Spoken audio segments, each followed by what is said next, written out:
Eu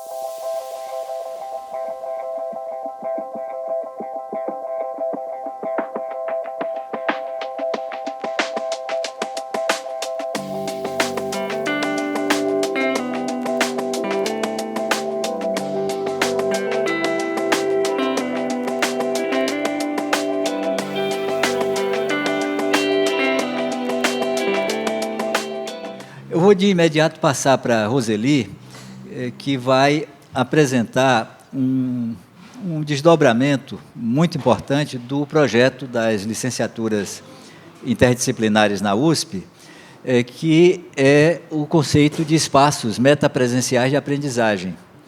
Eu sei que isso tem uma discussão aparentemente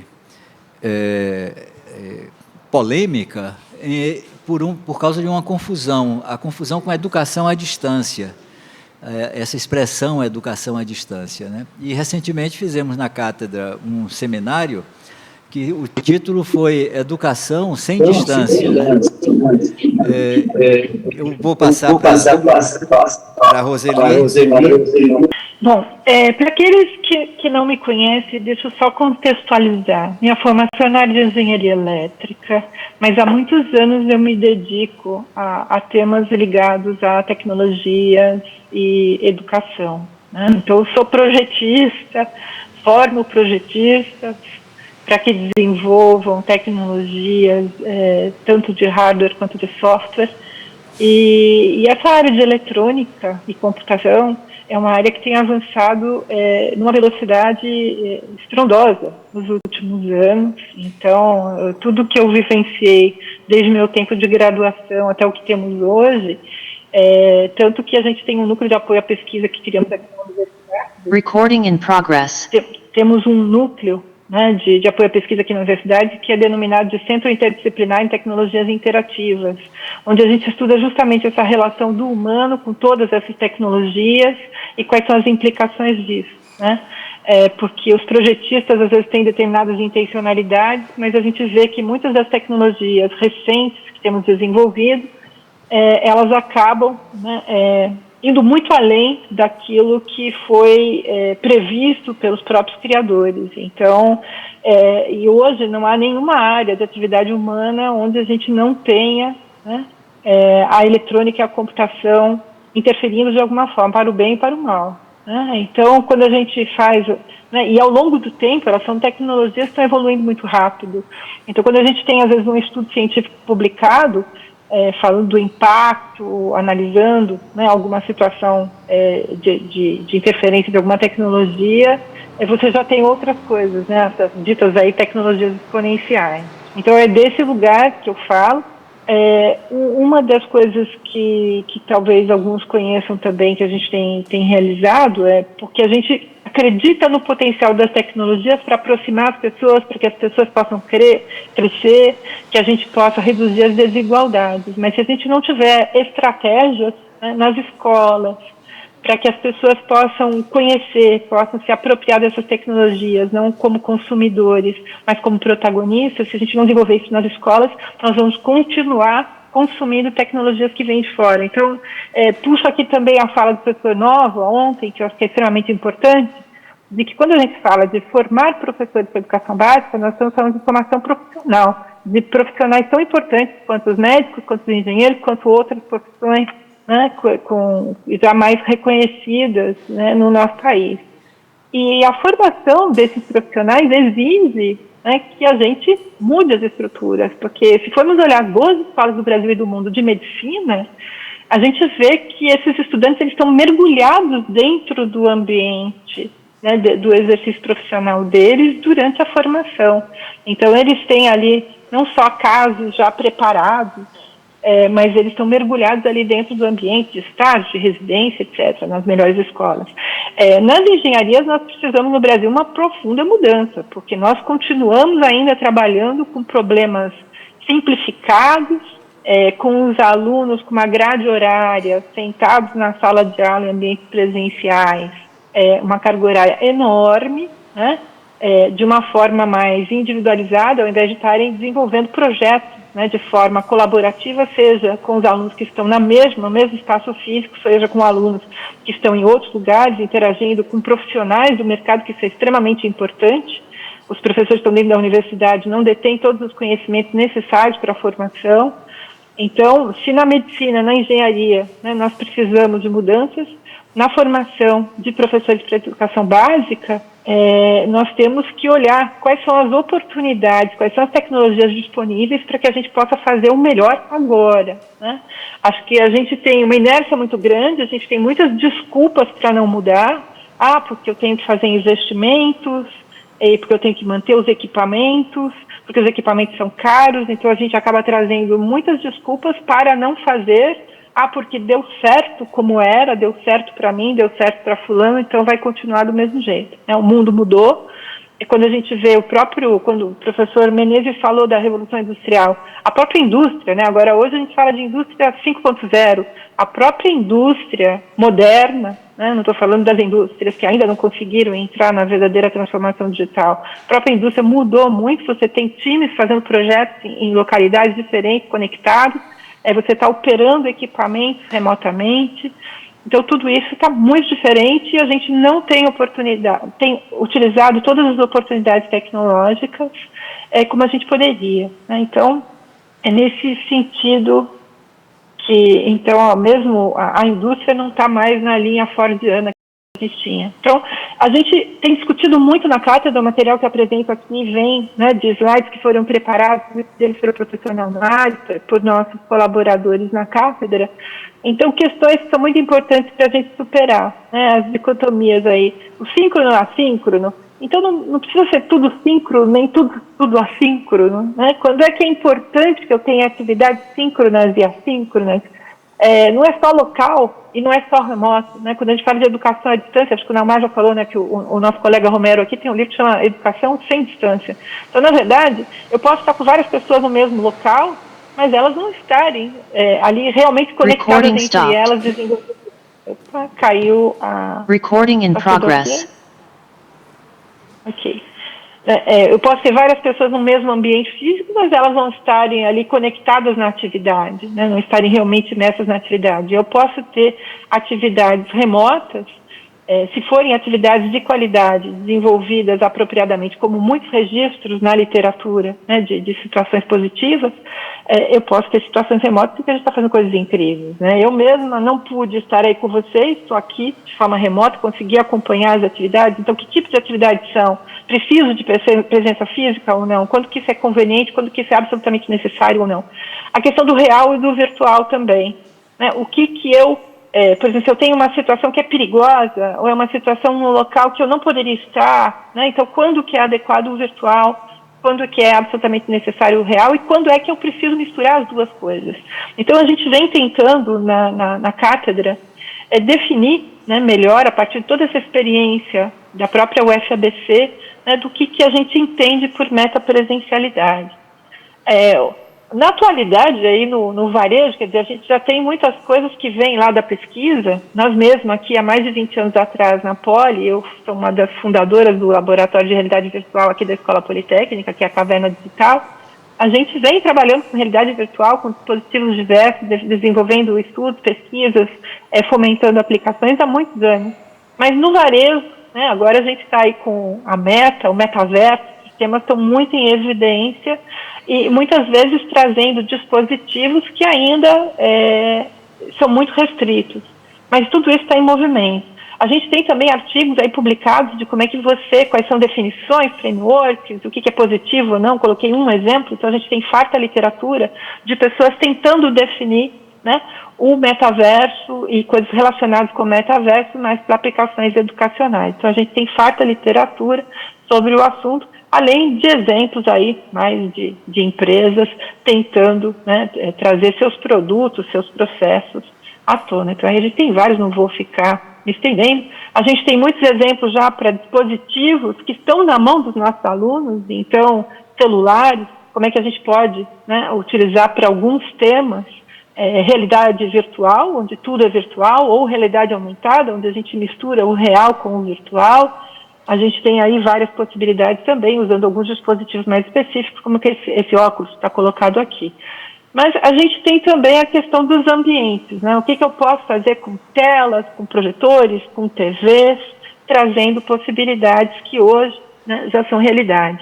Há várias definições, aqui foi uma das que foi escolhida para a apresentação, onde a gente tem desde coisas que estão tentando replicar mundos, então eu tenho simulações que replicam mundos de forma virtual para que a gente consiga vivenciar alguma experiência que ou é muito perigosa ou ela não está disponível no local onde o aprendiz está. Como a gente pode ter, né, coisas aumentadas, então é uma realidade aumentada, então alguns elementos são do mundo real, outros elementos não são do mundo real, são simulados, estão aumentando, né, a percepção ali daquele tema que a gente está estudando. E existe esse outro quadrante aqui, que é do life logging, que é onde eu posso ter, aí tá numa coisa mais íntima, né, mais relacionada ali com o usuário, que eu posso estar coletando hoje, coletando dados, seja por celular, seja por outros sensores, coletando dados dos participantes da atividade, e aquilo que eu vou produzir, ele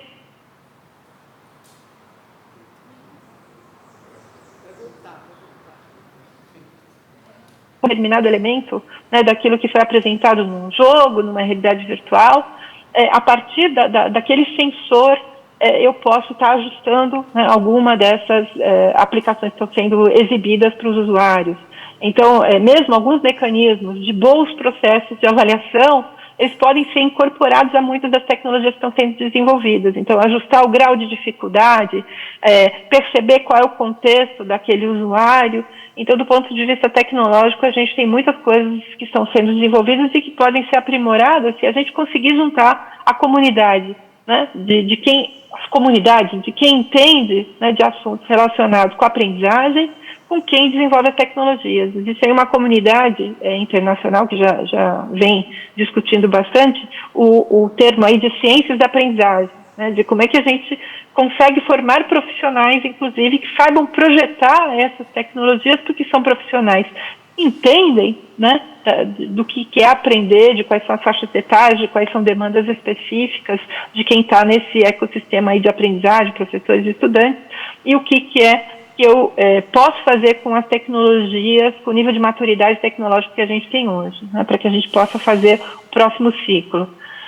Tem vários conceitos que são importantes, eu vou tentar passar muito rápido neles, mas são conceitos que a gente está também tentando produzir documentos em que a gente formalize melhor essas discussões. Então, a realidade restrita, projetada, a realidade virtual, a realidade aumentada ou estendida, a metapresencialidade e também o que é esse metaverso, né, que está mais em evidência, principalmente do ponto de vista de marketing de algumas empresas. Bom, a realidade restrita é a gente continuar do jeito que a gente está. Então, a gente tem ali o ambiente síncrono, com presença física de todos os sujeitos, não usando nenhum recurso digital, sem qualquer mediação tecnológica. Então, isso funcionou por muitos anos e, para algumas situações, isso é absolutamente necessário. Se você quer criar uma situação em que você não tenha elementos distratores, né, que vão distrair a atenção dos participantes, esse tipo de situação pode ser muito importante para algumas das atividades de aprendizagem. A gente tem a realidade projetada, que é da gente, de repente, se teletransportar para alguma coisa, que pode ser até por um vídeo. Um vídeo, quando tem uma narrativa bem elaborada, a gente consegue se teletransportar, né, para um tempo que não existe mais, para um lugar onde eu não estou. Então, boas produções com coisas gravadas, então um acervo de materiais, ele pode ser extremamente importante para algumas das atividades pedagógicas. A gente tem também a realidade virtual. Repito, em algumas situações a gente pode usar games, a gente pode usar várias situações em que você cria ambientes que são gerados pelo computador para atingir algum tipo de objetivo, né, onde os usuários ou vão se deparar com situações que demoravam muito tempo, se fosse num tempo, né, do mundo real, então eu posso acelerar o tempo, eu posso me transportar para lugares perigosos, lugares distantes, etc., e posso criar narrativas que eu não criaria no mundo real. Então, se eu quero expor um tema que envolve violência, mas eu não vou envolver as pessoas numa situação violenta real, eu estou vivenciando uma situação de violência para discutir temas que são relevantes mas ali numa situação que foi criada pelo computador, onde eu não estou expondo ninguém a nenhum constrangimento emocional, inclusive, porque eu não estou lidando com pessoas no mundo real. Então, são exemplos de situação. A realidade aumentada é onde a gente consegue misturar elementos do mundo real com o mundo artificial, né, com esse mundo gerado pelo computador, onde a gente pode incorporar elementos, né, dentro de um cenário que eu estou vivenciando ali, com uma parte desse cenário sendo simulado, sendo incorporado como se estivesse, né, o objeto estivesse no local real. A metapresencialidade, que a gente vem definindo, a gente se preocupa com essa ubiquidade, né, que a gente conseguisse fazer como, inspirado ali na experiência já, né, da própria UFABC e de outros exemplos da literatura, de que as pessoas possam se sentir, né, integrados. Então, se eu tenho dificuldade de deslocamento, para que eu vou expor alguém para se deslocar todos os dias durante 2, 3 horas, né, dentro de um ônibus lotado, né, ou mais de um modal, para conseguir chegar num determinado lugar, se eu posso criar, né, na sua escola, na sua comunidade, no seu ambiente, uma situação de conectividade onde as pessoas se sintam numa possibilidade melhor do que essa da gente aqui no Zoom, né, da gente se sentir mais próximo mesmo, como se a gente estivesse no mesmo lugar e a gente podendo trocar experiências ali. Então, isso, né, é o tipo de tecnologias que a gente busca, né, nas tecnologias já existentes. E as não existentes, a gente busca projetá-las, né, prototipá-las para que a gente possa incorporar esses ambientes. E também, né, espaços onde eu consiga facilmente reconfigurar o ambiente para que eu possa vivenciar situações tanto reais quanto combinar com situações virtuais, totalmente virtuais, ou situações reais misturadas com virtuais. De forma que para cada tipo de atividade que o professor vai desenvolver com seus estudantes ou que seus estudantes mais protagonistas queiram, né, compartilhar com seus colegas, que a gente possa da melhor forma trabalhar as temáticas de cada atividade. Outra coisa que é extremamente importante, né, o nosso colega falou ali daquele tempo de solidão, né, daquele tempo meu, que eu também possa disponibilizar recursos para aprendizagem autônoma, para aqueles momentos em que eu estou indo no meu ritmo, individualmente, para compensar alguma diferença em relação ao grupo, que eu preciso compensar para poder me integrar melhor nele, ou para avançar, porque eu tenho interesses diferenciados em relação ao que está sendo exposto, né, pelo ambiente ali que foi me colocado, e eu posso estar explorando coisas que hoje, quem sabe fazer boas perguntas, né, e consegue ter acesso à conectividade e acesso a bons repositórios, consegue avançar, né, muito rapidamente. Né? Então, essa aprendizagem autônoma, ela depende da gente poder ter dispositivos adequados para cada faixa etária e para cada tipo de atividade que precisa ser realizada. E quando a gente fala da universidade, essas coisas têm que acontecer em conjunto. Né? Não adianta colocar as tecnologias mais avançadas para quem não sabe fazer boas perguntas ou para quem não sabe conduzir atividades pedagógicas que realmente potencialize o desenvolvimento dos aprendizes. Então, o contexto no qual nós estamos trabalhando é esse contexto de licenciaturas interdisciplinares e transversais, em resposta às demandas do mundo contemporâneo. Quer dizer, esse profissional que vai atuar na área de educação básica, ele é um profissional que tem que preparar essas pessoas para o mundo de hoje, para que eles aprendam a fazer escolhas, para que eles aprendam a ser críticos e para que eles aprendam que eles podem aprender aquilo que eles quiserem, né, quando eles quiserem, quando eles precisarem. Então, esses profissionais precisam ser preparados de uma outra forma. Precisam ser preparados com uma forte conexão com o ambiente profissional onde eles vão atuar, seja dentro dos próprios espaços físicos, seja conectado com esses espaços diferenciados em que eles vão poder estar aprendendo uns com os outros. Outra questão que é extremamente importante é dos coletivos, das comunidades de aprendizagem dos próprios docentes. Né? Seja enquanto eles estão no processo de formação na universidade, que os professores das universidades precisam estar trabalhando em coletivo, porque ninguém é dono da verdade, tem que estar sempre um aprendendo com o outro, e também que quando esses professores estão no ambiente de trabalho deles, né, eles também têm que estar conectados não só com os professores que estão dentro da própria escola, mas professores que estão em outras escolas, que tem possibilidades ali para que eles possam estar avançando, né, utilizando metodologias ativas, colaborativas e participativas que façam sentido para aquele determinado território em que ele se encontra. Bom, os complexos integrados de educação, a gente tem bebido da fonte, né, não só da UFABC, mas essa experiência da UFRJ, então que essa conexão muito forte, né, não com colégios de aplicação, mas que a gente possa ter escolas de verdade, né, onde essa atuação possa acontecer tanto de forma física, presencial, como que a gente possa criar mecanismos para a gente ter uma maior integração, né, das atividades que acontecem nessas escolas com o ambiente da universidade, porque é muito pouco só você ter, eu tenho alunos que vão fazer um projeto de extensão, alunos e professores que vão para alguma escola, depois eles me contam o que aconteceu lá. Então a ideia é que a gente possa criar, né, por meio das tecnologias, essas conexões que viabilizem uma proximidade maior da atuação e da compreensão, da observação dessas atuações.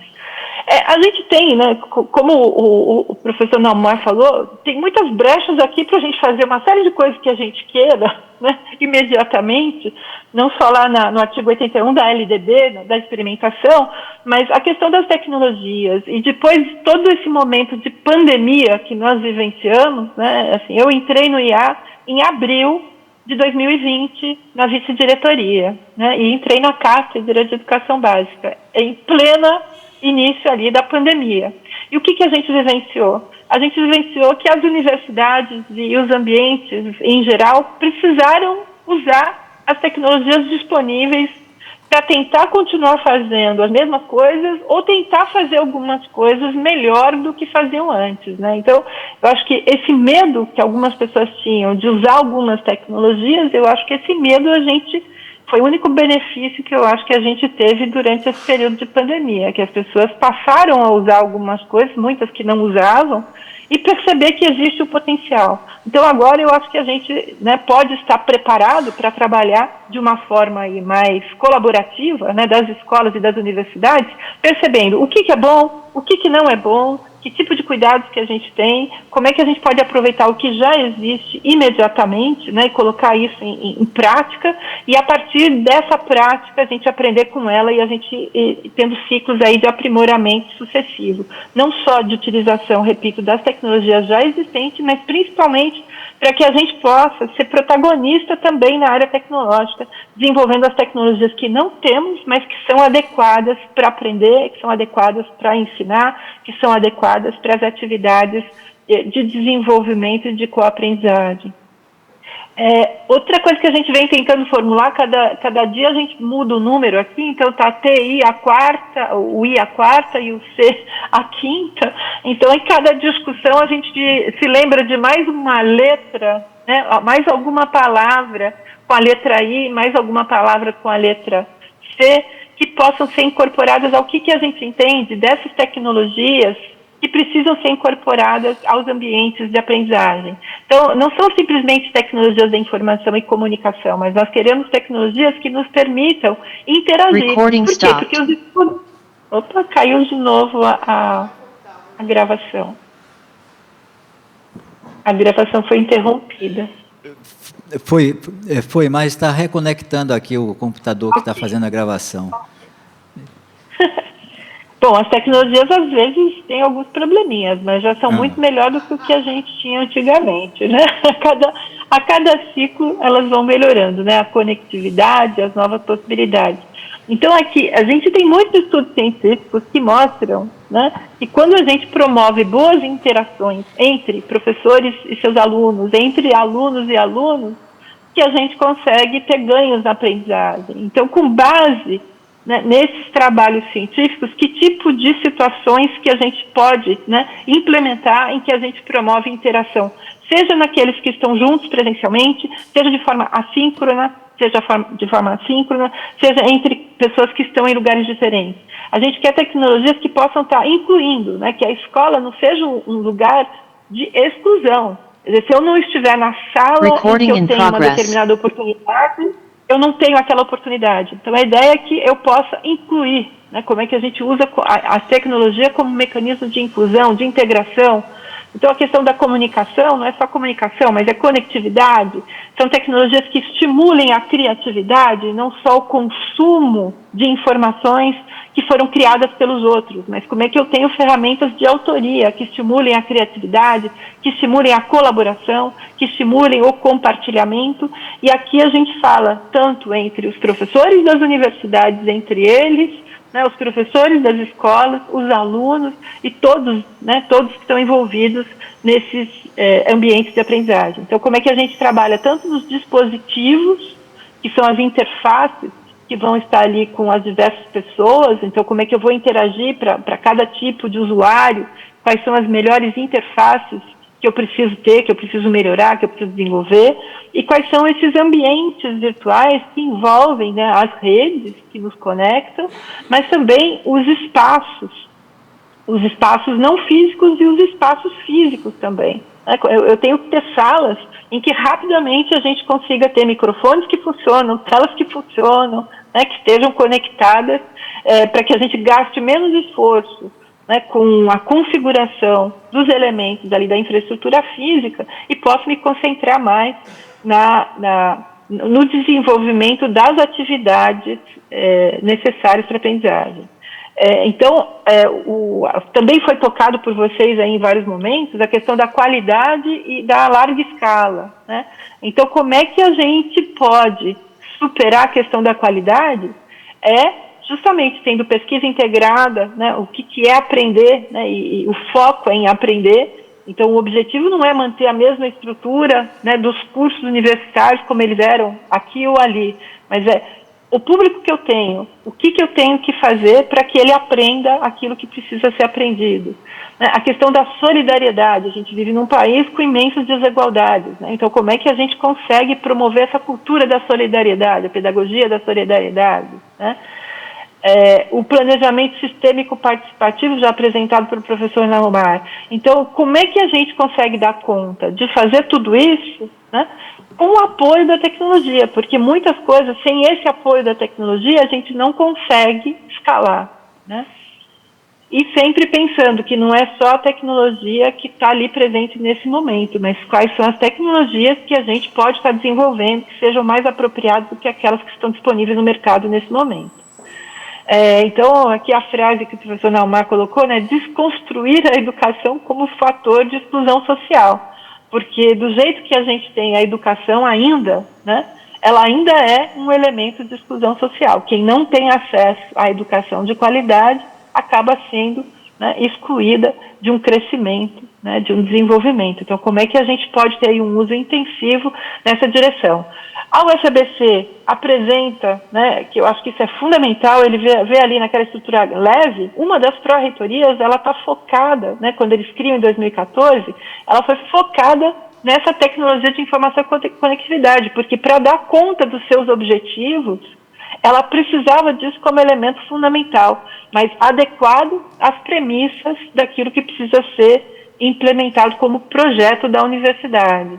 Aqui é o desejo, né? Então existem alguns amarelinhos aqui que ainda não foram concretizados, mas o projeto dessa universidade, ele já vem, né, com essa perspectiva de que, com recursos que sempre serão limitados, como é que a gente consegue maximizar os resultados, né, de conectividade entre as pessoas, não é só conectividade por conectividade, mas é conectividade entre as pessoas que têm o conhecimento, com aquelas, né, que precisam ter contato com essas pessoas e que elas podem estar em lugares diferentes, sem que elas precisem ficar se deslocando de um canto para outro, gastando mais esforço, né, no deslocamento do que na sua atuação profissional. Aqui, ó, por exemplo, ao invés de algumas universidades encaram isso como gasto, né, como despesa. Eu acho que despesa e desperdício é a gente ter cadeiras da nossa universidade que fiquem vazias por evasão ou por insatisfação. E muitas vezes o aluno fica, né, ocupando essa cadeira durante um determinado tempo e larga esse curso mais lá para frente. Então, aqui a universidade investiu em equipamentos para que todos os estudantes pudessem ter, né, o mesmo tipo de atividade sendo desenvolvida. Então, ao invés de não fazer algumas coisas porque os alunos não têm equipamentos, né, então eles não conseguiriam acompanhar, então você faz de outro jeito, de você disponibilizar aquilo que é necessário para que os objetivos de aprendizagem sejam atingidos. Então, aqui tem várias fotos, né, que mostram, meu professor já comentou. Então, se você tem ali alguém que foi convidado que está num polo, eu posso compartilhar aquele momento com os outros polos, não preciso fazer com que todo mundo se desloque. Mas essa conectividade precisa permitir a interação necessária para a atividade que estiver sendo conduzida. Desculpa. E as inovações, então, elas vêm em 2 planos simultâneos, né, que você tem que ter a inovação do ponto de vista curricular e das trajetórias formativas, mas, ao mesmo tempo, você precisa ter inovações nas práticas de aprendizagem ativa e utilizando fortemente, né, as tecnologias para conseguir ampliar as possibilidades, para ampliar a escala e a cobertura. A gente tem, então, aqui os nossos protótipos de ambientes reais, virtuais, de prática docente, curso intensivo. Aqui ainda estava com TI ao quadrado, mas a gente está reelaborando isso. Então, pensando o que são esses nossos espaços metapresenciais. E para conceber esses espaços, a gente precisa entender que o que a gente está fazendo é essa formação para a transversalidade na formação. A gente tem tudo que é necessário de estratégias pedagógicas, mas um destaque maior para a questão da aprendizagem por problemas do mundo real, né, problemas das comunidades e não problemas simplificados demais. Não que em alguns momentos a gente não precise também utilizar alguns problemas mais simples, né, para disparar algumas aprendizagens, mas poder trabalhar com problemas que sejam problemas relevantes nos territórios, aprendizagem por projetos de verdade aqui. Do ponto de vista de layout dessas salas, aqui algumas fotos da própria UFABC que a gente tem utilizado. Então, como é que a gente consegue ter espaços flexíveis, que rapidamente, vocês estão vendo aqui mesas com rodinhas, cadeiras com rodinhas, que rapidamente a gente consiga ter layouts diferentes que sejam adequados para as atividades que estão acontecendo. Então, eu posso ter TVs, telas aqui nessa sala. Aqui está mais um exemplo, caixas acústicas em locais adequados, preciso ter computador, o que está na nuvem, o que está local, o que eu tenho que ter de infraestrutura. Todas essas são coisas que a gente está explorando, né, não só analisando o que foi feito na UFABC em outros lugares, mas também o que a gente pode estar fazendo aqui. Aqui é um exemplo, o pessoal da UFABC, desculpa, UFABC não, o UFSB, desculpem, né, mas da Federal do Sul da Bahia, eles trabalharam bastante com esse conceito de pentágono, para melhorar a acústica das salas, né? Então, a questão acústica das salas, a gente também tem que verificar qual que é a melhor configuração dessas salas, tanto do ponto de vista acústico, quanto de qual é a quantidade de telas que eu tenho que ter para promover a interação que seja necessária. Então, aqui é um dos exemplos. Lá, no caso, né, da Federal do Sul da Bahia, um exemplo, então, que você tem uma sala conectada com a outra. Eu posso ter salas com formatos diferentes, mas uma conectada com a outra, com a infraestrutura necessária para as atividades.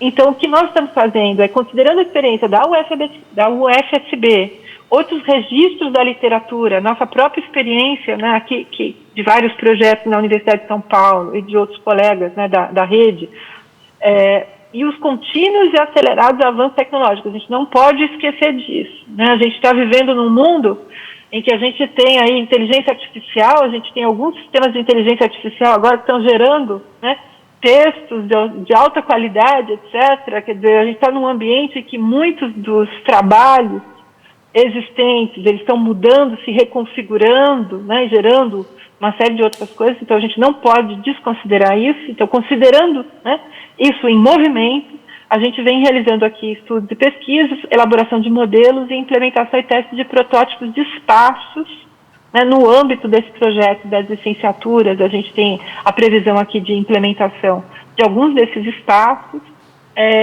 Aqui eu coloquei só uma imagem, né, que alguns alunos estavam trabalhando, de como é que a gente poderia brincar um pouco também com isso, de a mesma infraestrutura que eu poderia ter numa sala, em que eu uso para uma apresentação, e que eu tenho aqui nas janelas das laterais, seriam as outras salas que estão acompanhando essa mesma apresentação.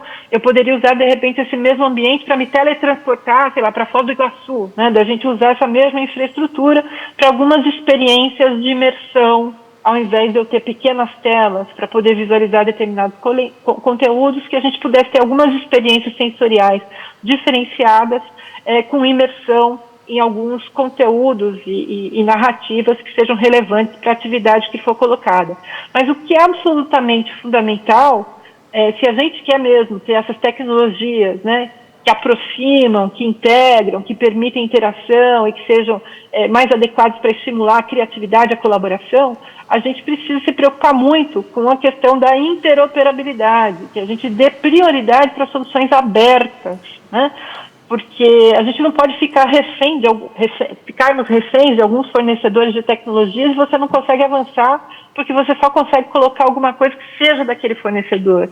E também para que a gente possa dar protagonismo aos próprios alunos que estão sendo formados nesses ambientes, para que eles possam estar criando coisas novas que se integrem a esses ambientes, né? Então é fundamental a questão da flexibilidade e adaptabilidade, né, que eu possa ter layouts diferentes, que sem dificuldade, porque se houver dificuldade não vão ser usados, né, que sem dificuldade possam se adequar a diferentes usos e que também permitam que a gente faça testes e incorporações sucessivas de inovações tecnológicas e inovações pedagógicas também, né, porque às vezes, dependendo do tipo de tecnologia que está ali à disposição, a gente pode pensar em atividades diferentes que permitam a gente fazer coisas que a gente não podia fazer antes com as tecnologias mais convencionais com as quais a gente trabalhava antes. Então, bom, em síntese, o que a gente está implementando, buscando recursos para viabilizar a implementação, é que a gente possa ter lugares fisicamente, né, espalhados, no caso da USP, então a USP São Carlos, Piracicaba, Campus Butantã, o campus da IASH, que fica na Zona Leste, os nossos parceiros no projeto do MEC, né, que é o FABC e a Unisantos, como é que a gente cria a possibilidade de que eles participem dessas experimentações também, né, e que a gente possa implementar atividades que aconteçam de forma síncrona com eles, e um convite para vocês, né, além das escolas parceiras, né, que a gente está negociando com secretarias de educação para que a gente possa ter espaços, assim como lá na Bahia, que a gente possa ter espaços desse tipo, que sejam colocados em escolas, né, que a gente possa também ter parceiros daí do FOBREAVE. Bom, obrigada. Vou interromper a apresentação para ouvir vocês. Muito obrigado, Roseli. Todo mundo aqui se entusiasmou, viu? Aí, bom, vamos chamar Ana Maria e Estevão, que vão fazer comentários e aqui mesmo. Já vou passar para Ana Maria. Muito bem-vinda. Bom dia.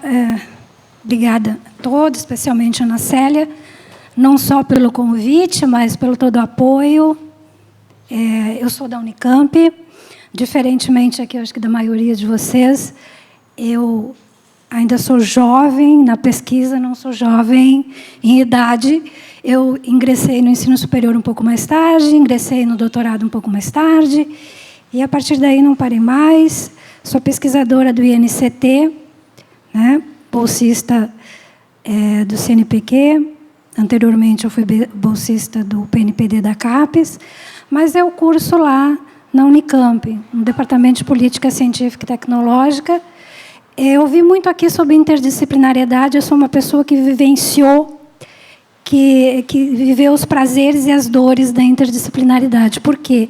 A minha formação já tardia é em Direito. Eu acho que eu não preciso, mesmo que vocês não sejam do Direito, dizer que é um curso completamente disciplinar e bastante fechado, né? Isso me incomodava muito. Não vou me alongar, já vou entrar nas questões. E aí eu acabei indo para a Unicamp, para o Departamento de Política Científica e Tecnológica, que fica no Instituto de Geociências, e lá eu fiz o meu mestrado, meu doutorado, e lá eu tenho uma trajetória, inclusive, lecionando uma disciplina que se chama Ciência, Tecnologia e Sociedade. E agora aqui, então, eu quero começar com as minhas considerações. Eu peço licença para não entrar direto na questão para a nossa palestrante, mas eu tenho, sim, colocações específicas, mas pensando aqui em tudo que já foi falado, inclusive hoje, nessa questão das formações interdisciplinares, nas iniciativas inovadoras, e todo mundo aqui, eu acho que conhece a experiência da Unicamp com o Profis, né? Eu tenho uma experiência com o Profis, porque essa disciplina que eu leciono na Unicamp, ela é uma disciplina, embora ela seja uma disciplina eletiva para a maioria, para todos os alunos da Unicamp, e, na minha experiência, são poucos alunos de licenciatura que fazem essa disciplina, mas eu não tenho nenhuma estatística para dizer, né, a minha experiência desde 2018 de sala de aula. Mas, para os alunos do Profis, ela é obrigatória. E o que essa disciplina tem, né? Primeiro, que ela é uma disciplina de um departamento interdisciplinar, e o nome já diz, Ciência, Tecnologia e Sociedade, onde o aluno tem toda uma visão das implicações da ciência, da tecnologia, como isso influencia as mudanças nas políticas. Então, vem uma construção desde a Revolução Industrial. Claro que é uma disciplina que ela muda muito de acordo com os docentes, porque os docentes têm perfis diferentes, têm formações diferentes. Por exemplo, nesse semestre, eu divido a disciplina com uma pessoa que vai tratar questões sobre capitalismo de vigilância, cibersegurança, etc. Então, assim, é uma disciplina que trabalha questões que estão estritamente ligadas com essa questão do digital e das tecnologias na educação, que pode incluir, né, que é a questão do letramento digital crítico, de uma reflexão crítica sobre as implicações da tecnologia na sociedade. E o interessante desse Profis, então, eu tenho um relacionamento em grupo de pesquisa com o professor Marcelo Knobel, que é o grande entusiasta desse programa, e com a avaliadora do programa, e os dados assim são muito interessantes, porque antes do Profis, 70% dos estudantes das escolas públicas de Campinas jamais entraram na Unicamp. Né? No início do programa, havia forte resistência de cursos como medicina, engenharias, que, né, olhavam de uma forma assim, não muito interessante. Hoje em dia, o aluno faz esses 2 anos de um curso interdisciplinar, tendo várias disciplinas abrangentes, e os melhores alunos do curso entram, inclusive, em medicina hoje. Então, eu acho que é uma experiência muito interessante, inclusiva. Mais de 40% dos alunos são mulheres, e negras ou pardas. Não tenho aqui números, mas eu me relaciono com a pesquisadora dessa iniciativa, a pessoa que avalia, então posso passar o contato para vocês, se chama Ana Maria Carneiro, minha colega de grupo de pesquisa. E, inclusive, a maioria dos alunos é a primeira geração que se forma na universidade. Só para falar dessa experiência. Agora, especificamente, uma pergunta para a professora Roseli. Não é bem uma pergunta, professora, são umas colocações. Bom, eu vou chamar de você, né? Você colocou a experiência da Universidade Sul da Bahia, e, recentemente, eu li um artigo, acho que é de 2020, que fala justamente dessa experiência. Fez uma pesquisa, e eu não sei se você já entrou em contato, você disse que vocês rastreiam essa produção, né? Mas aqui não é uma questão de infraestrutura, é uma questão qualitativa. Eles foram avaliar essa questão da metapresencialidade, né? Com a escola de aplicação, assim o nome, né? Colégio, né? Lá no sul da Bahia. E um grande problema identificado, né? Claro que o percentual de mais de 20%, 25%, 26%, são questões estruturais, né? A questão da conexão com a internet e tal. Mas, assim, eu fiz ali rapidamente uma soma assim, muito, muito rapidinha, e em torno de 50%, não exatamente 50%, eram questões ligadas à aula em si, né? O professor ou a aula, né? Questões que vai desde o aluno não achou a didática, é o termo, estava lá do professor, mas não só isso. A aula desinteressante, a falta de algo que promova engajamento desse estudante com essa disciplina e com essa experiência, né? Então, perto de 50% era justamente isso.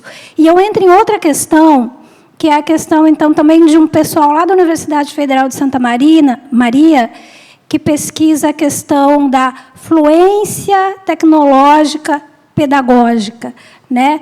Que é a necessidade de docente ser fluente na questão da tecnologia, mas esse termo especificamente que eles usam, fluência tecnológica pedagógica, inclui várias questões. Não é só saber usar e conseguir lidar com a tecnologia, mas também tem a ver com a questão do letramento crítico, né? A questão de uma crítica sobre o uso da tecnologia, sobre as implicações das tecnologias digitais, e a gente viu com a pandemia como isso ficou tão urgente, a questão das informações falsas, a questão qualitativa, de como saber identificar e pesquisar as fontes, de onde vem essa questão de onde vem a informação.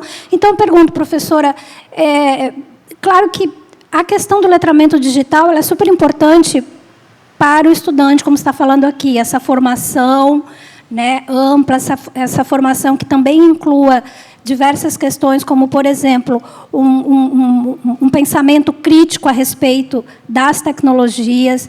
Eu, como advogada, coloco também a questão dos direitos humanos, né? A questão do digital, do mundo virtual, enfim, deixa bastante impactante essa questão dos direitos humanos. Então, assim, tem essa preparação do estudante, mas também tem o professor letrado criticamente nas tecnologias de informação e comunicação. Então, se a gente está pensando numa formação, tudo bem, mas se a gente está pensando nesses professores que já estão aí formados e formando outras pessoas, então eu penso que as instituições também teriam que ter essa, digamos assim, não sei se esse é o termo, esses cursos de aperfeiçoamento, qualificação, treinamento, para que os professores também pudessem se tornar fluentes, né, pedagogicamente em tecnologias da informação e comunicação. Então, é a respeito disso que eu gostaria que você fizesse algumas considerações. Obrigado, professora Ana Maria. Vou passar aqui ao professor Estevam. Então, muito obrigado, Roseli, pela apresentação, muito interessante o trabalho. Alguns comentários aqui, perguntas também, né? Quer dizer, eu gostaria que, se possível, você fizesse algum comentário a respeito. Primeiro, ontem a gente falou de trazer a realidade para dentro das salas de aula e tal, né? E trazendo um pouco também da realidade aqui para a gente, né? Hoje em dia, eu não sei os dados direitos, a professora Roseli deve saber melhor do que eu, mas eu acho que mais de 50% dos alunos no Brasil de curso superior estão em educação à distância, né? Então, uma realidade que já chegou, né? Essa educação à distância, muito em cursos privados, né? E tem muito curso ruim, né? A dinâmica da coisa é interessante, porque eu tinha uma amiga minha da Direito também, né? Ela foi convidada para dar uma aula na Estácio, e eles pagavam bem, inclusive, né? Eram algumas aulas, não sei poucas aulas sobre um determinado tema. Eles remuneravam bem a professora, e ela perguntou, isso aí vai passar para quem? Eu falei, não, vai passar para não sei, 30 mil alunos, né? Durante alguns anos, né? Então, aquela aula dela era aula para 30 mil alunos durante alguns anos, né? Então, em termos de negócio, muito bom, né? Esses interesses que enxergam o ensino e a universidade como negócio são interesses que estão aí super articulados, né? E que que a gente acho que tem que ficar atentíssimos, né, ao que está sendo preparado aí cujas consequências vêm para cima da gente também, né? E o segundo ponto é sobre a pandemia, né? Eu não sei se é a experiência de todo mundo, mas para os lados lá que eu tenho andado, o resultado da pandemia permanente, né, agora que a pandemia já arrefeceu bastante, é que os laboratórios, as universidades, as salas de professores e tal, estão muito mais vazias do que era antes, né? Teve um afastamento grande da universidade, todo mundo que pode está ficando longe, né? Tem um movimento forte dos funcionários também de fazer o trabalho à distância e tal. E também houve essa necessidade de se incorporar nas práticas didáticas uma série de ferramentas que foram mal ou bem apropriadas, né, como a professora Roseli disse, né, e que eu acho que seria fundamental da gente aproveitar o que teve de bom disso, né, para dar um certo passo adiante, né, de o que já foi utilizado durante a pandemia, né, e o que deu resultado e o que melhora o ensino, que isso fosse incorporado de forma mais estrutural, assim, agora que a gente voltou para o presencial, né? Então, eram esses 2 pontos que eu queria ver se a professora Roseli podia comentar, né? Obrigado. Obrigado, professor Estevão. Vou passar para a professora Roseli e, depois da intervenção dela, a gente abre aqui para a continuidade do debate. Roseli.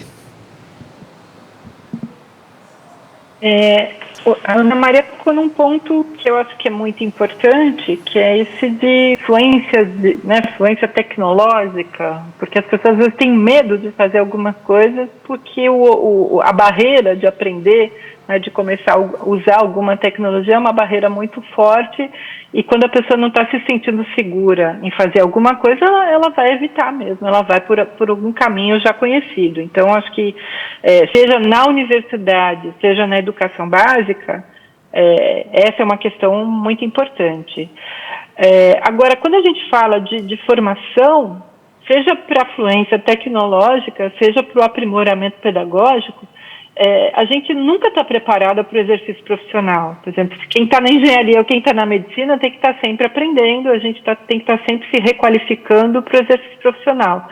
A mesma coisa para quem está, seja no ensino superior, seja na educação básica. Então, a gente tem que pensar na formação inicial, mas a gente tem que pensar na formação continuada também, né? Então, como é que essas pessoas aprimoram suas práticas e aprimoram suas práticas com o objetivo de que seus alunos aprendam, incorporando aquilo que for necessário, porque às vezes eu preciso incorporar para boas estratégias pedagógicas, eu preciso de tecnologias analógicas, eu preciso de alguma coisa que eu vou fazer no ambiente presencial na sala de aula, em que eu vou usar outros tipos de tecnologias, né? Então, eu acho que o desafio é a gente dar mais visibilidade, porque eu acho que às vezes a gente dá mais visibilidade para os problemas, para que as pessoas falem, não, eu não vou usar isso porque isso é muito caro e isso vai me dar problema. Então, a gente reforça a inércia para não usar algumas coisas.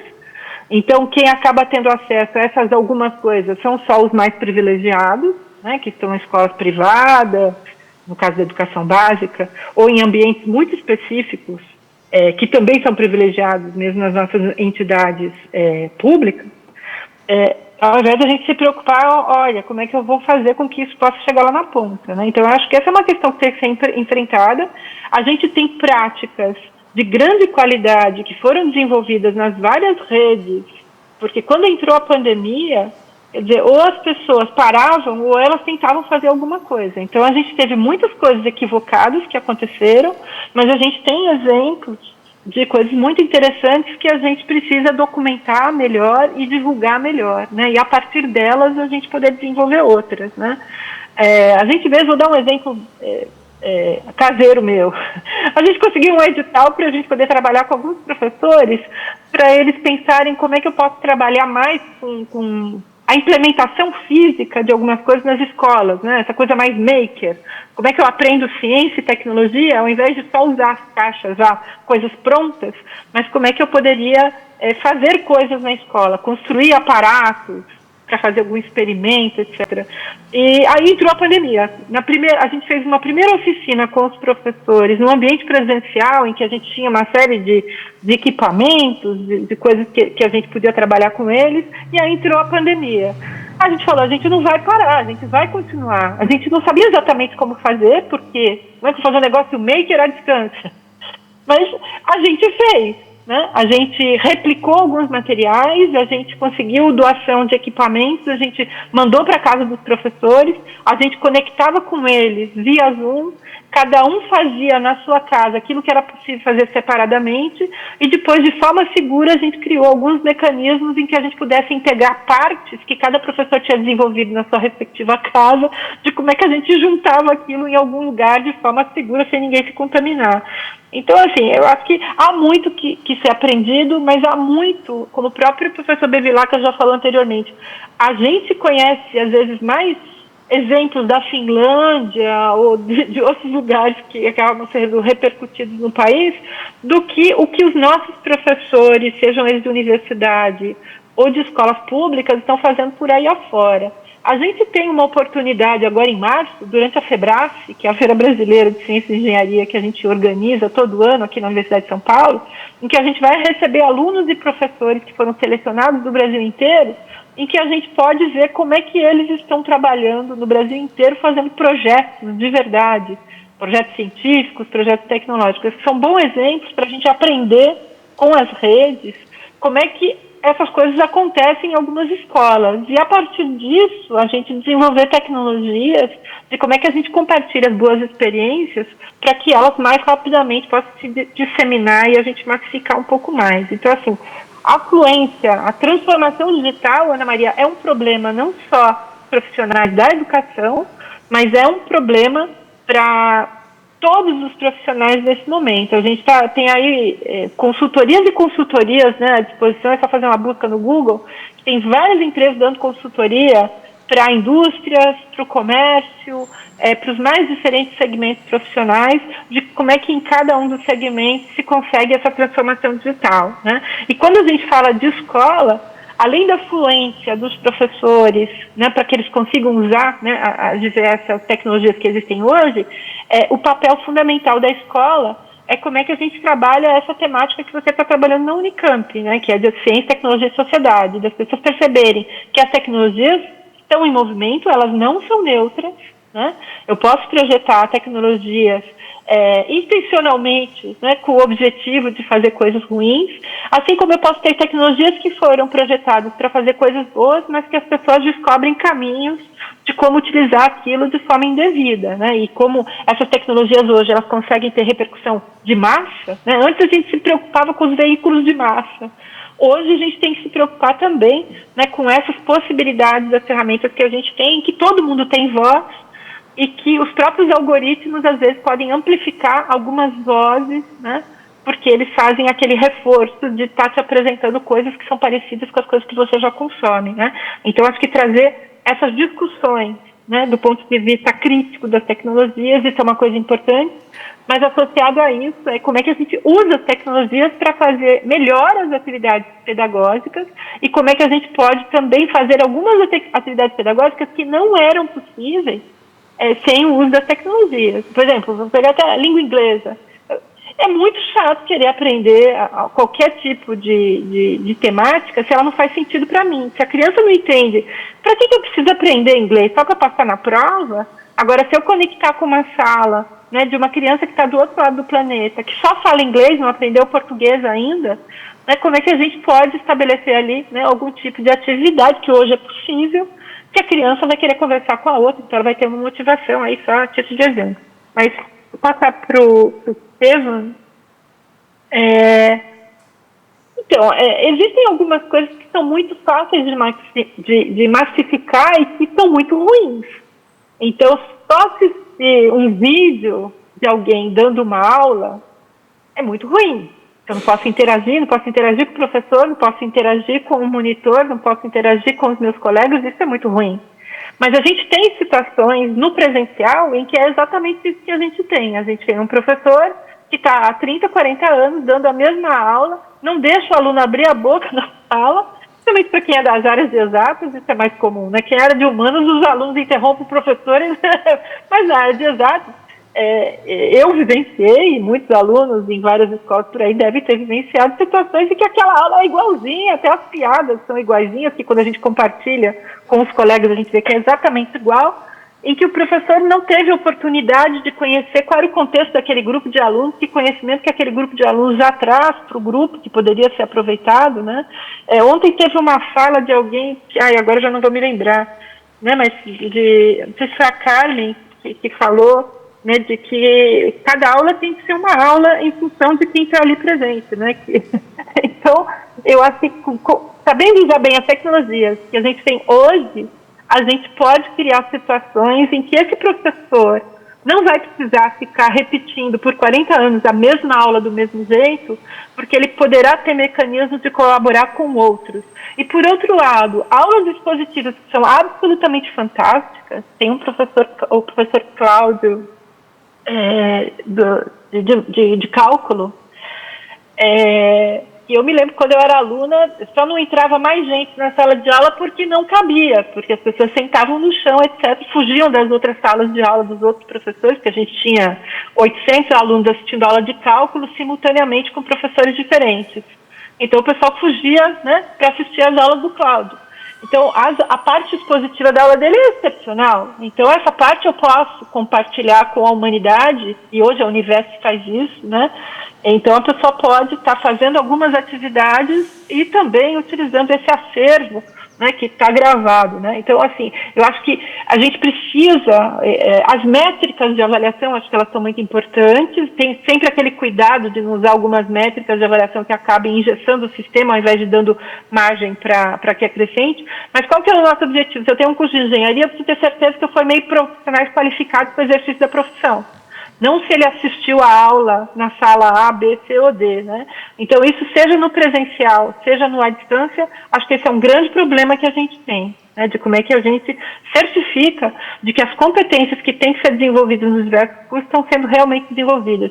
Eu colaborei recentemente com alguns colegas da medicina, da enfermagem, de outros cursos da área de saúde, e eles falaram que uma grande dificuldade que eles têm na área de saúde é essa formação interprofissional e de comportamento, porque eles têm alguns estudantes que dominam determinados conhecimentos, se forem fazer uma prova específica de conhecimento, mas as habilidades do exercício profissional, né, de como lidar com o seu paciente, etc., elas são mais difíceis de serem trabalhadas durante o curso e muito mais difícil ainda de avaliar se aquele indivíduo está preparado ou não. Aí o professor Stemba falou também da questão da pandemia, né? E aí eu acho que vem isso. As redes não estavam preparadas, né? A gente tem problemas sérios de desigualdades, então a gente teve alguns que conseguiram acompanhar, porque tinham boa conectividade, tinham dispositivos, e tinham alguém em casa que conseguia dar algum suporte, né? Que tinha uma casa em que tinha a possibilidade de estar acompanhando essa aula, porque em algumas residências as crianças tinham que compartilhar, às vezes, um dispositivo que era o dispositivo da família inteira. Então, a gente teve realmente problemas muito graves, não só no Brasil, mas no planeta inteiro, de atrasos absurdos. A gente teve também problemas de redes de professores que não estavam preparados e ainda não estão preparados para esse tipo de situação.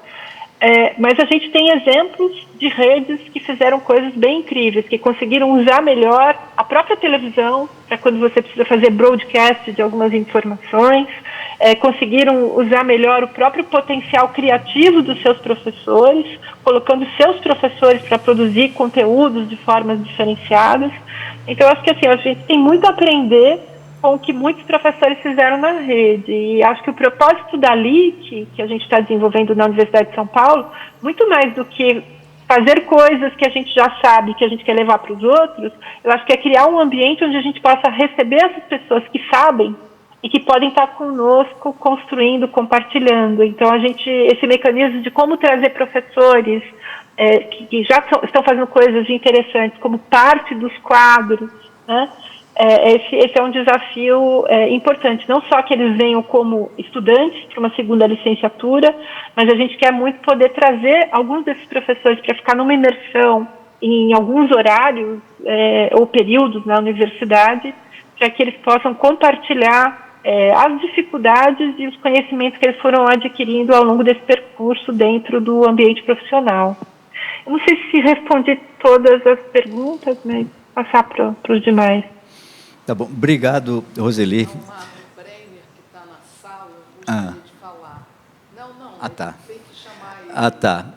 Antes de passar para o Breiner, que ele está na sala, é mais um dos comentadores, eu queria agradecer à professora Ana Maria por ter feito a referência ao Profis. E só para contextualizar, essa referência é muito importante para o nosso painel anterior, porque o Profis é muito semelhante ao conceito dos colégios universitários. Uma forma de integração orgânica com a rede pública do território da Unicamp, que é bem diferente do território da Federal do Sul da Bahia, mas foi uma solução encontrada. Eu já falei isso para Marcelo várias vezes. O Profis só tem um problema, é pequeno. Deveria ser muito maior. E só para explicar ao pessoal, são 92 escolas, se não me engano, 101 agora, melhorou. Escolas da rede pública do entorno de Campinas, em que o melhor aluno posicionado no Enem da escola tem entrada automática na universidade. E ao entrar na universidade, viu, Bevilacqua, ele entra na universidade e depois é que ele vai escolher e ser escolhido pelo curso.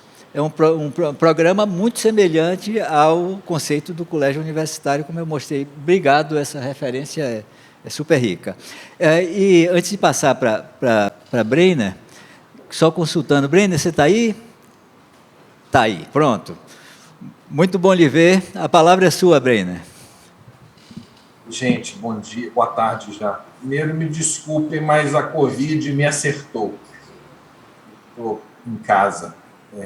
Queria agradecer a Ana Célia e a vocês todos pelo convite e também te cumprimentar, Roseli, também dar um alô para a Bernadette. A gente se viu aqui na Federal de Ouro Preto há uns anos, né, no Fórum das Licenciaturas. E que bom te rever. Roseli, eu até te mandei aí um e-mail, porque quando você estava fazendo a sua exposição, eu pensei em duas coisas.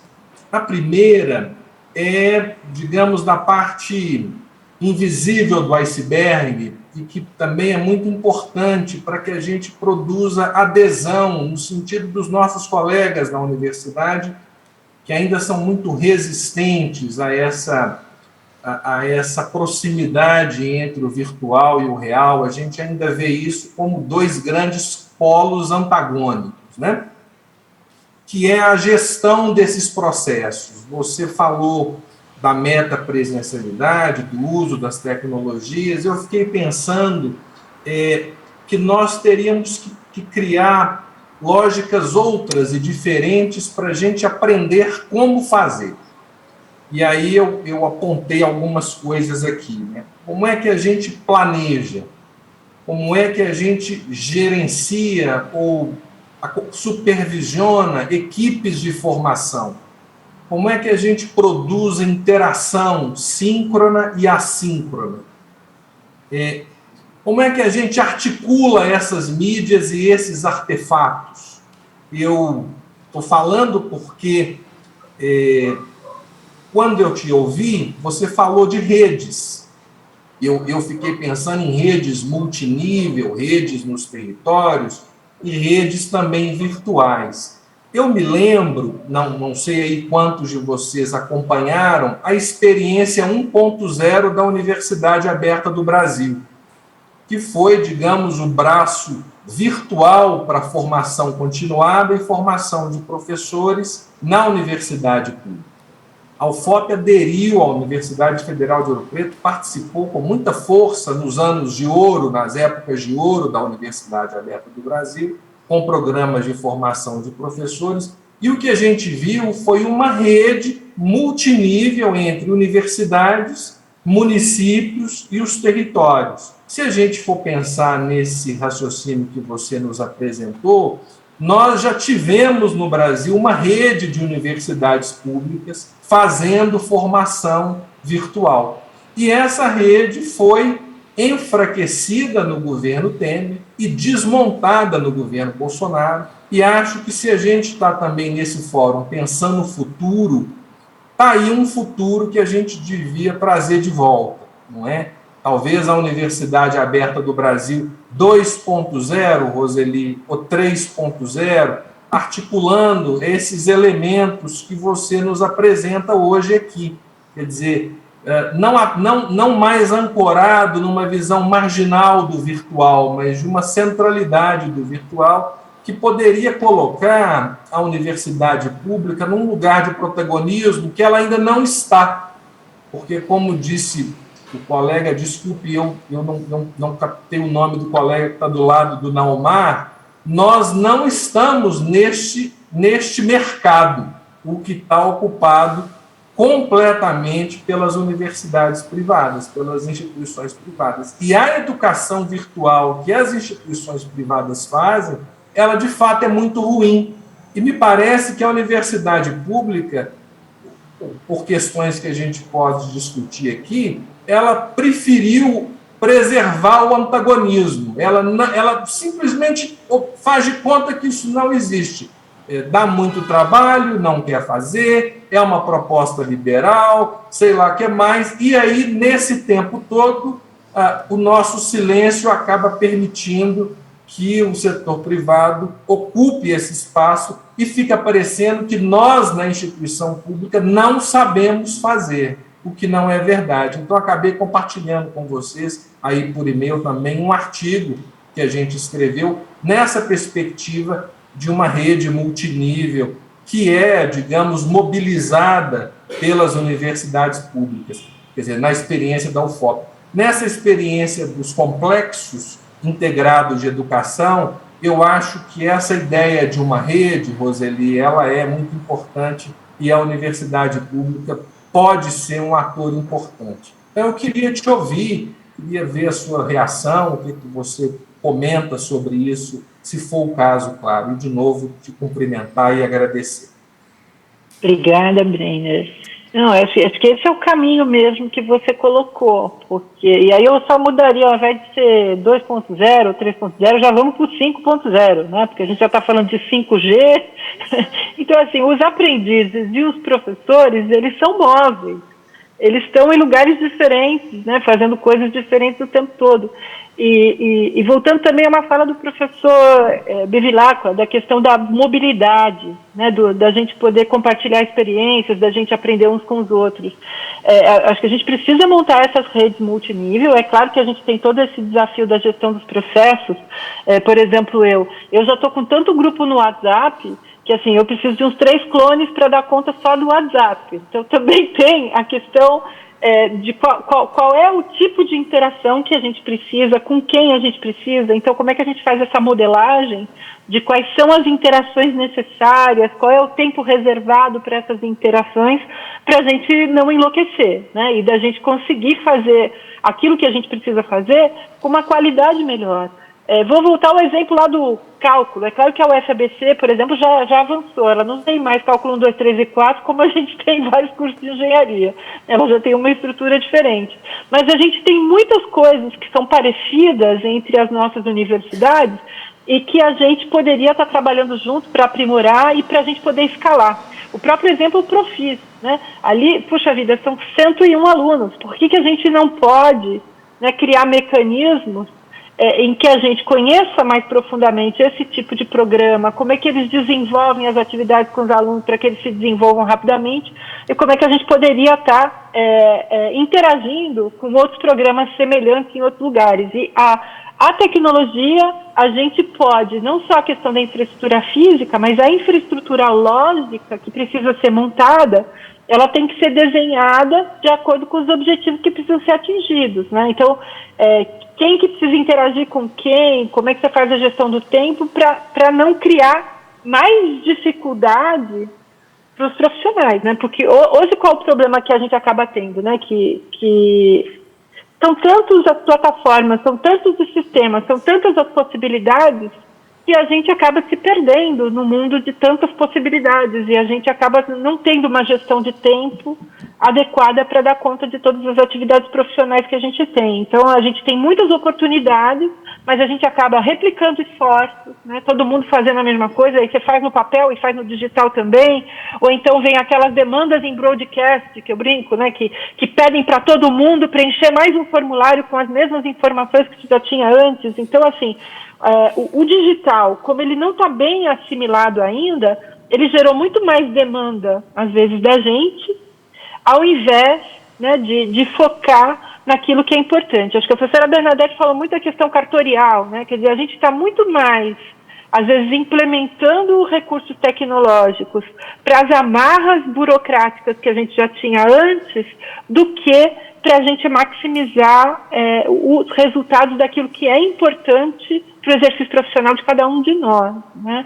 Então, que é um mapeamento equivocado, né? Muitas das coisas que acontecem no mundo físico, o pessoal mapeia para o mundo digital de um jeito muito semelhante, e que ao invés de você poder, né, melhorar os processos, você acaba fazendo de um jeito ruim uma coisa que já era ruim no presencial, né? Então, acho que essa discussão que você traz, vou ler seu texto, né, e acho que essa perspectiva, porque por que às vezes há uma resistência muito grande à mudança? Porque as pessoas já estão muito assoberbadas, né, tanto do ponto de vista da sobrecarga no trabalho, como do próprio esse excesso de comunicação ao qual a gente está exposto hoje. Ele deixa todo mundo num nível de ansiedade, porque você ao mesmo tempo tem a oportunidade de fazer um monte de coisa e você não consegue, porque em 24 horas você precisa dormir algumas horas, né? Então a gente tem visto o aumento não só no Brasil, mas no mundo, do número de pessoas com problemas mentais, né? Porque o nível de ansiedade, quando você vê muitas placas abertas, você quer entrar em todas elas. E não dá tempo, né? A gente precisa fazer escolhas e a gente não foi preparado para isso. Então, quem tem acesso às tecnologias está vivendo aí num nível de ansiedade muito elevado, e ao mesmo tempo a gente ainda tem pessoas que ou não têm acesso ou elas não têm repertório ainda formado para poder usufruir de benefícios de poderem estar conectados à internet, né? Então a gente tem esses dois extremos que só com a educação básica, né, e a gente trabalhando juntos é que a gente vai conseguir aí aprender como vencer esses desafios, eu imagino. Não sei se respondi sua pergunta, Brenner, mas assim, aceito o seu convite para discutirmos essas questões e modelarmos, né, essas plataformas em conjunto. Obrigado, Roseli. Vamos convidar a Brenner para conversar com a gente. Se você me permite, Roseli, só uma complementação. Você mencionou o TI4C5, a ideia de não ficar só em informação e em comunicação na definição de TIC, e aproveitar uma certa popularidade desse acrônimo e ampliar esse acrônimo. Foi maravilhosa e muito clara essa exposição.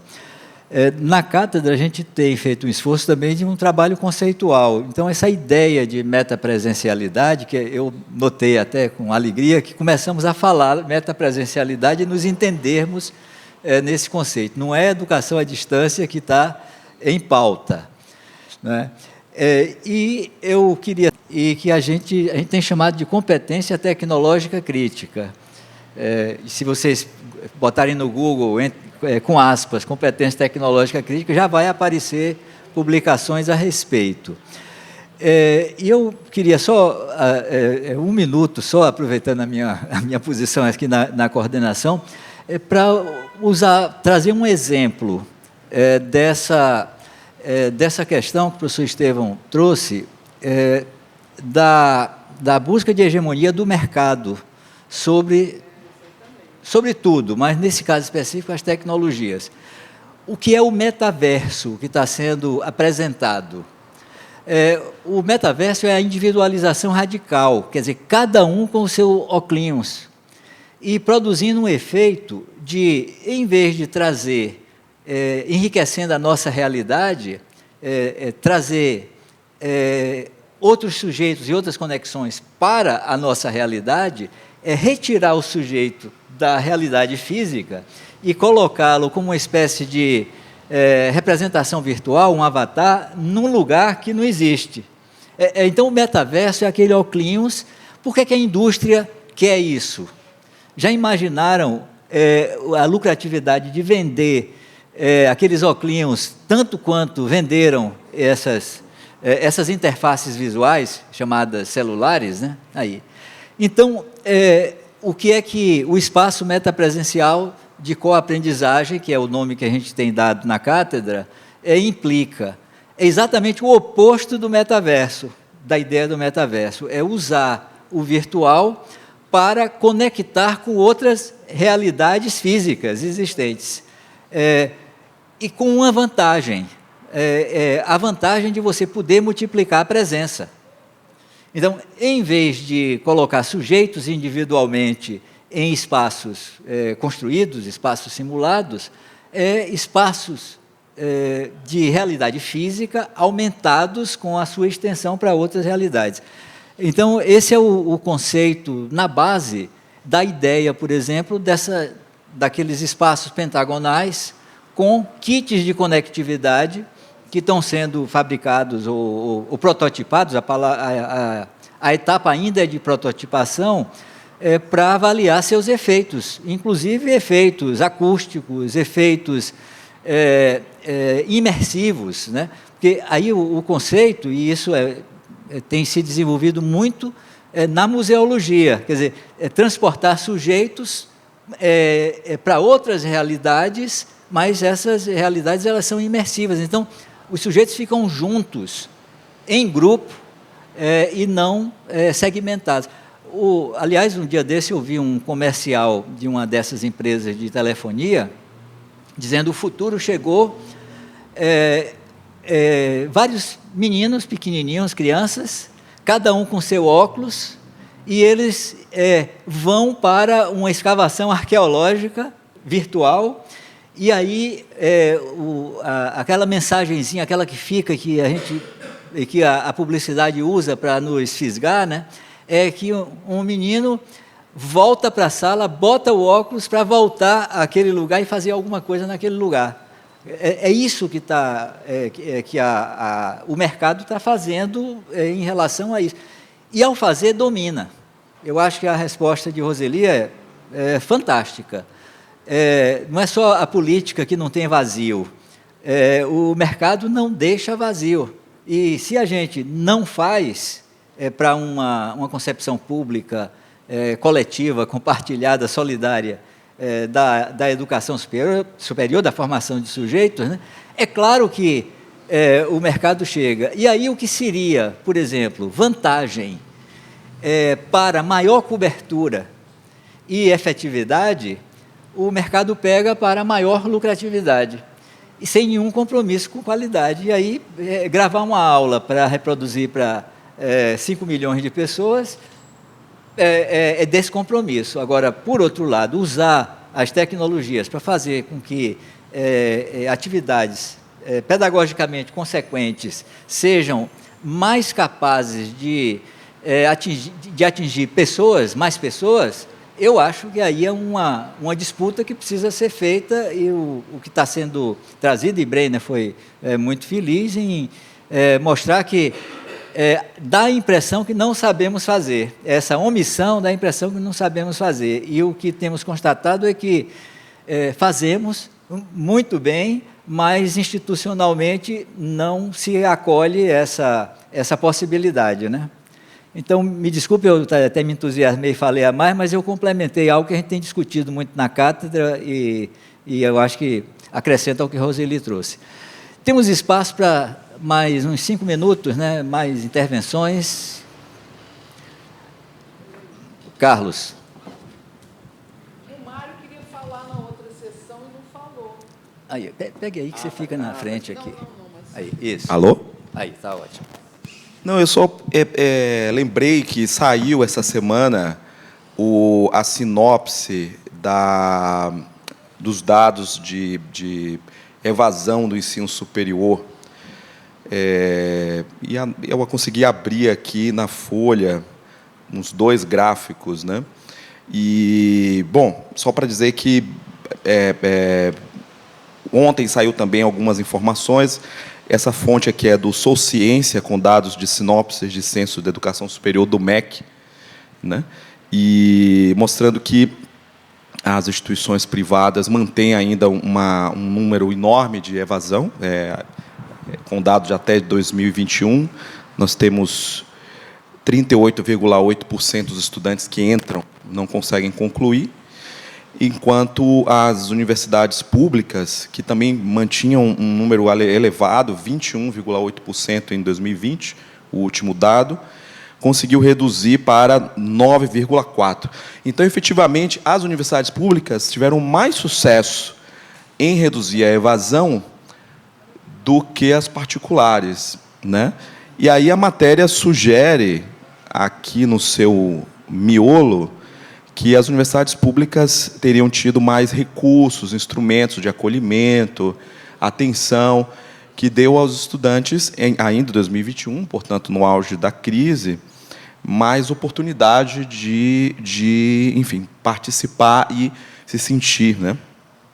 Agora, a matéria não comenta, e eu acho que isso merece talvez uma atenção nossa, já que estamos falando exatamente desse assunto, o papel do ensino remoto, que é majoritariamente privado. Ou seja, ela não discute se o ensino remoto, através das plataformas, teriam precisamente produzido um tipo de cansaço, um tipo de irritação, um tipo de antipatia que resulta, ou que tem resultado, numa evasão, na manutenção dos números de evasão, né? A matéria também não cita, e eu acho que eu sei por que ele não cita, né, que boa parte dessa expansão do ensino remoto é baseado em financiamento de crédito estudantil, que também sofreu uma queda importante no período Bolsonaro. Ou seja, na lógica ultrafinancista do Guedes, ele diz, olha, se é privado, vocês se virem, né, então eu vou reduzir, né? Há digamos, até uma lógica interessante aí. Mas, de qualquer forma, tem essas duas dimensões que eu acho que é importante, talvez, a gente avaliar, né? A primeira, se há, efetivamente, um tipo de esgotamento, um cansaço desse universo que é enorme, né? Nós estamos falando aqui em números absolutos, o gráfico está aqui, deixa eu encontrar.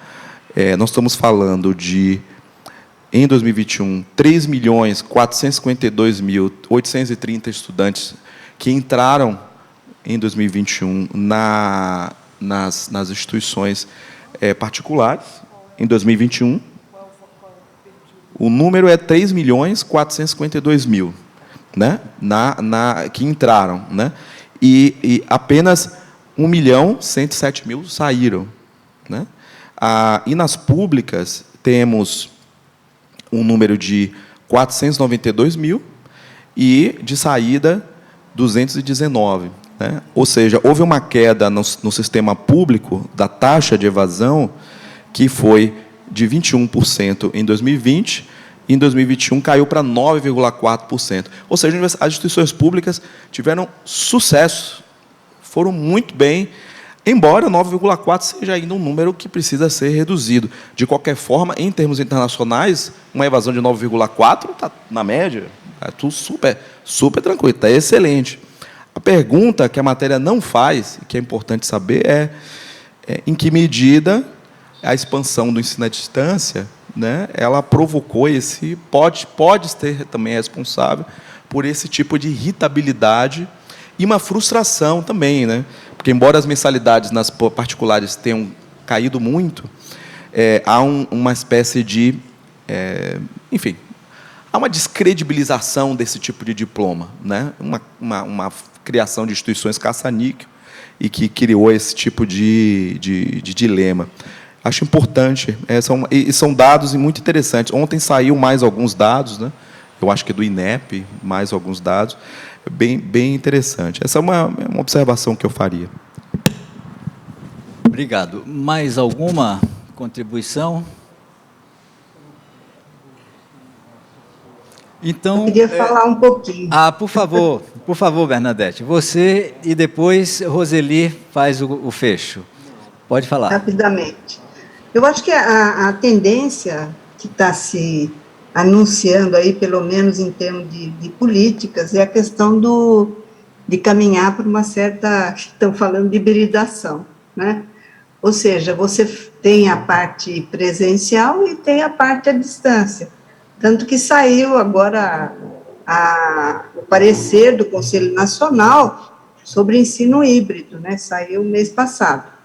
Então, está interessante as orientações e tal, porque ninguém nega, será importante, né, nós trabalharmos esta questão, tanto do coletivo como do metapresencial, né, que será uma tendência muito interessante, aliás, que pode enriquecer.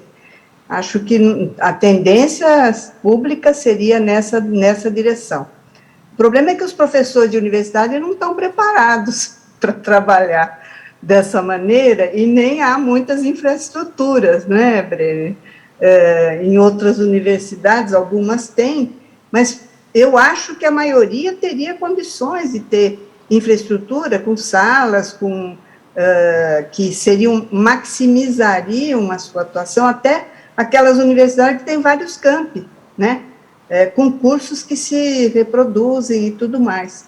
É uma questão para se pensar, porque realmente esse espaço está aberto para a instituição privada. Aqui em São Paulo nós tivemos tem uma briga instalada entre essas instituições e a nossa Univesp, porque a Univesp aqui, ela tem polos em todos os municípios do estado, né? Então, ela oferece cursos de engenharia em várias modalidades, vários cursos de licenciatura, tem os monitores muito bem preparados, e é gratuito, né? Então, não tem importância, você tem num pequeno município 2 alunos, no outro 3 alunos, no outro 20 alunos, mas no todo você está trabalhando com 3.000 alunos, né? Então, e claro que o pessoal prefere fazer o curso gratuito, né? O Estado não tem dado muito apoio para a Univesp, né? Está precisando de um insumo melhor, mas ele já está com uma atuação bastante grande. Ela é só virtual e ficou de pé por causa das nossas 3 outras universidades. Ela é a 4ª universidade estadual que nós temos, né? E a contribuição da USP, a Roseli lembrou muito bem, foi muito grande, né? Agora, eu acho, então, nós vamos ter que caminhar para isso. E o segundo movimento que a gente percebe na educação básica, a educação básica pela LDB é obrigatoriamente presencial, né? E até é constitucional isso, né? É trazer para dentro da escola esses recursos, né? E também maximizar, por exemplo, a integralização do tempo das crianças e adolescentes através da metapresencialidade, né? Esse acho que é um caminho muito interessante que pode ser seguido, né? Agora eu vou falar sobre a evasão rapidamente, quer dizer, os dados mostram, Carlos, que a evasão nos cursos à distância é muito alta e sempre foi muito alta, desde que ela se expandiu. Ou seja, os alunos fazem 1 módulo, 2 módulos e desistem, né? Há áreas em que a desistência é de 90%, né? E sempre houve essa desistência na EAD, né? Público ou privado. Nós temos algumas públicas que ofereceram cursos de graduação. Então, assim, esse volume de alunos que as privadas têm, provavelmente é responsável, em EAD, né, é responsável por esse volume de desistência, né, e embora haja cursos oferecidos muito baratos, né, há cursos que custam R$ 49,00 mensais, né, a dificuldade, muitas vezes, do estudante sozinho, né, através de uma aula gravada, porque as aulas, em geral, não são síncronas, são assíncronas, né, tem poucas atividades síncronas, né, e eles acabam desistindo porque você vai adentrar em linguagens que ele não está familiarizado e não existe um coletivo que ajuda ele a adentrar nesse espaço, né.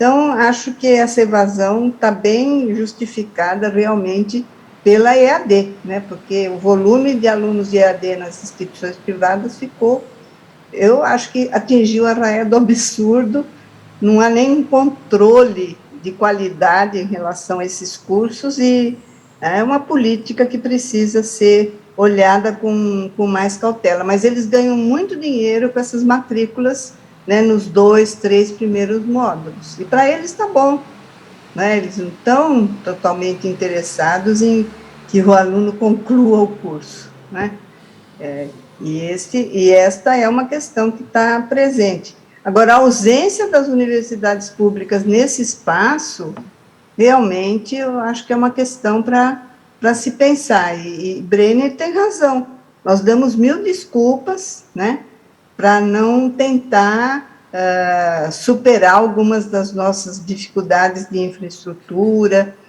de relações interinstitucionais que são necessárias, mas dá trabalho? Dá trabalho. Mas depois que você abriu o flanco, né, você tem vantagens razoáveis, né? Então, acho que vamos lá. A outra coisa que eu queria falar é que a gente está caminhando também de sair, claro, por enquanto nós trabalhamos muito assim, no que eu chamo de imagem linear, né? Então, mas com salas como estão sendo montadas em algumas universidades, né, num formato em que você pode ir para uma espécie de 3D, né, você estando nessa sala, o grupo presencial que está nessa sala e que se comunica com o grupo presencial que está estudando as mesmas coisas na outra universidade, ou até numa secretaria de educação, um grupo de gestão, você sente a presença deles, né, e eles sentem a sua presença, é engraçado isso. Então, muda a configuração do diálogo, né, que se estabelece, né. Agora, os países onde eu conheci um pouco, agora falando da EAD, eles não fazem tudo totalmente EAD, sempre tem um momento presencial grande, né. Na Austrália, por exemplo, que tem grandes dificuldades, rios, montanhas intransponíveis, de difícil transposição, é um país grande, né? Eles usam muito a formação à distância, mas no verão, todos os que fazem educação à distância vêm para o campus universitário de referência. E ali eles têm contato com os professores, bibliotecas, né? Uma vivência comunitária coletiva de oficinas, laboratórios, que ele vai mexer com as coisas. Eles não fazem totalmente EAD, né? Tem essa ideia de aproveitar o campus universitário no verão, né? E muito bem aproveitado. Agora, a gente é sempre muito unicista, né? Tudo igual, férias igual, né? Fecha tudo, fica lá tudo abandonado, sem ninguém, não tem nem mosca, né? E, no entanto, a manutenção continua sendo feita e é cara. Bom, é isso. Obrigado, Bernadette. Antes de passar a palavra para a Roseli, para considerações finais, eu proponho a Ana Célia acrescentar naquele nosso repertório de sugestões, recomendações a pensar, um ressurgimento ou reatualização do conceito de Universidade Aberta do Brasil. Acho que vai... E agradecemos a Brenner pela referência. Roseli, a palavra é sua. Eu acho que agradecer, eu acho que a gente está aberto à colaboração em vários temas relacionados, né, com tecnologia, e esse que a gente tentou apresentar aqui hoje era principalmente o dessa sala, onde vão acontecer atividades presenciais, mas que eu não preciso deslocar todo mundo para o mesmo espaço físico. Então, eu posso ter uma sala em que eu tenho os alunos da LIC, que está lá na EASH, que é na Zona Leste, e uma outra sala no Butantã, mas que eles têm que se sentir como se estivessem no mesmo lugar. Então, são esse tipo de experiências que a gente vai estar querendo desenvolver, e a gente gostaria de parceiros, né, que já tenham trabalhado com esse tipo de questão, que queiram se engajar conosco né? Então, esse é um dos temas aqui, para a gente poder conceitualmente avançar mais, né? O que é essa metapresencialidade, como é que a gente pode aumentar o engajamento dos aprendizes na experiência, né, que a gente está desenvolvendo ali, para que ele aprenda mais. Esse é o objetivo, né? E a gente tem todas as outras coisas que a gente vai estar usando também, né, para os momentos mais individuais. Então, ele vai poder estar usando outros materiais em que ele vai estar utilizando coisas assíncronas, mas um dos grandes desafios que a gente tem nesse projeto são esses espaços que a gente quer poder estar desenvolvendo em conjunto com vocês para as atividades presenciais, para que elas possam ficar mais envolventes, possam engajar mais e que a gente possa estabelecer mais colaboração por professores que estejam em espaços físicos diferentes para que possam fazer atividades síncronas em conjunto. Obrigada. Bom, então encerramos as atividades da manhã. Vamos convidar todo mundo para almoçar, né, aqui no nosso espaço. E à tarde nós vamos ter, então, essa sessão de conclusões e de sugestões e tudo mais. E a nossa reitora, que não é mais reitora, né, que agora é diretora do CESU, vem, então, encerrar a nossa reunião às 5h. Então, nós temos tempo, né, para conseguir consolidar o conjunto das sugestões, e aí o encerramento acontece às 5h, mas está confirmado.